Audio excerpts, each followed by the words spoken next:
graphics, visibility graphics. So we've come a long way. We've modeled our building. We've set it up so the model would be in the right place, and we've rendered it. We've made some sheets. We've added views onto our sheets. So we've really taken this a long way. And in some cases, maybe do we want to just print this out as is? You could do that. Right now, what we're talking about here is we want to refine what we've done. We want it to a certain standard, a certain drafting standard. If we take a look at our floor plan, we'll notice that things are fairly clean. And throughout the course, we've learned little bits on how to right-click and turn off certain objects or categories. We've also learned how to duplicate views. And that's what we did with this one here. We went into our floor plans. We took top of floor 1. We right-clicked. We said duplicate view. Duplicate. Of course, if you do it with detailing, you get all the dimensions, annotation, all of that stuff. So we ended up with this one here, floor plan, and then we dragged and dropped that onto our sheet, and here it is.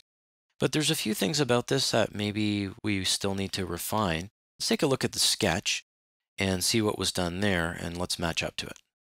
So we can see here in the sketch that the client themselves, they're actually drawing in the skylights. So if we were to give them the plan as is, they would say, hey, where are the skylights? And you don't want to say, oh, well, we don't want to draw them in, or we can't draw them in because, well, they did it, so shouldn't we? Yeah, of course. That's one of the things we're going to look at. The other thing we'll notice in the sketch is they kind of blacked out the walls. They knew to sort of shade those out and make it so that stands out as the walls. We want to do the same thing on ours. We don't want them going in here and saying, well, you know, why is it showing 2 lines? Why doesn't it show the inside lines? Why isn't it? We want to just keep it so it's either black or gray for now, and then the client will just focus on what they need to focus on. Also, you know, there might be a reason for us to show section marks, some elevation marks, and right now we're not showing much of that. So that might be something that we want to include in this as well. So let's get going on that. First thing we're going to start out with is visibility graphics. Visibility graphics is a technical term that Revit has coined. And if I go into the view, so I'm on a sheet right now. This is the floor plan sheet, which is right here in my project browser under Sheets, A102 floor plan. So I can click on this view, right-click and say Activate View, or I can also choose Activate the Activate View button in the ribbon. So here we are in that view for all intents and purposes. First thing what we're going to be talking about is blacking out the walls, since that's sort of the most visual thing we want to do right away. So you may have noticed throughout the course, on occasion, we've been clicking on things and then right-clicking, and we've been able to either hide an object in view, so that's hide an element or a category. We'll discuss that in a few minutes, but overriding the graphics in the view is something we want to focus on. And you can do that by element or by category. So we're going to go by category to begin with. Why category? Well, I'll show you why. Let's click on that. It brings up this box. This is a dialog box. It's called the Visibility Graphic Overrides for floor plan. Why is it so specific? Well, everything that we're going to do in this particular box will apply only to this one view. Of course, you can make templates and apply it to other views too, but these settings really are just going to apply to this one view. And that's why we made a separate view just for a client floor plan. Now, our goal here was to black out the walls. So how do we do that? Well, we need to first of all look for the category. So I'm just going to click on one of them and then just use my wheel on my mouse to scroll down. You could also use the scroll bar. Now you'll notice there's the walls category right there. Now working through this, you have projection/surface or you have cut. Then underneath that you have on each one of those lines and patterns.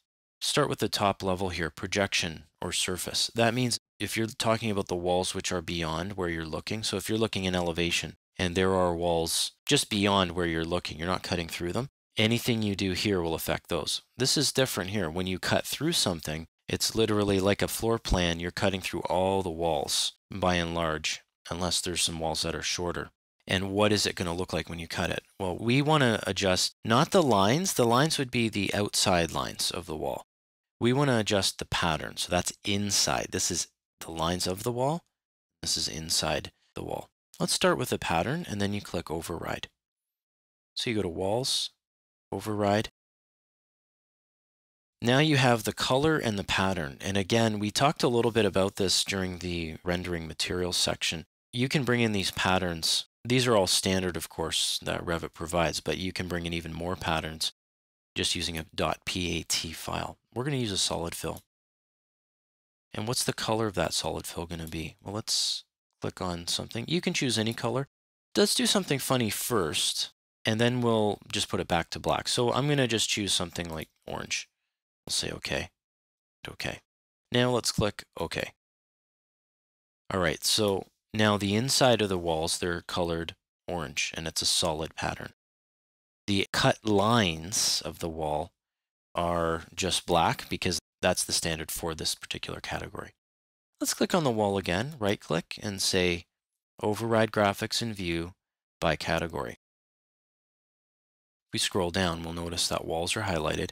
We can now change the lines. Let's change those to, we're going to click Override. We're going to change the line weight to something very thick. We're going to choose a color like dark green, and then we'll override what the line type is. So we'll go to something like hidden 3/32. We'll say OK. Now notice what happened. It did exactly what I told it to. It made the outside of the walls hidden green. So those are the lines, very thick, too thick, in fact. And then the inside is orange. Now, if I were to go back to another plan, like let's say top of floor 1, those are not orange and green. Go back to the floor plan view, those are orange and green. So that's really the difference. Is these are changes that are happening to the actual view, and that is it. I'm going to close down these other views I opened. I'm back on the sheet. So our ultimate goal here was black walls, so let's change that. I'm going to get that visibility graphics override box up, and I'm going to do it a different way. I'm going to type in VV. Okay, here we are. Now let me scroll down. So there's walls, cut lines. Let's just say no override. That was for this right here. So it's not going to be overridden. In fact, what we could do is just say, let's just clear all the overrides, and it'll go back to the standard. And that's what you would be overriding, the standard setting for that. We're not getting into the standard settings for them at this point. They are set to the AIA standards, and that's something we can look at in later courses and videos. All right, let's go to the cut pattern, and we'll look at this. Now, we could clear the overrides, but all we really want to do here is just change the color of this solid fill. So I'm going to click on color, just put it on black, and then say OK, OK, and then OK. And now all the walls are just a solid black. Now you'll notice here it looks pretty good, except right here, there's a part that's not black. I'm just going to zoom into that. Why is that? That's because that's a structural column. So we need to change that category as well. Let's type in VV. Let's scroll down to structural columns. And let's override exactly the same as the walls. Override, black, solid fill, OK, and then OK. And now that post is also going to be solid black. If we want, we may actually want to keep it as white or maybe another color, just so the client knows that we took that into consideration.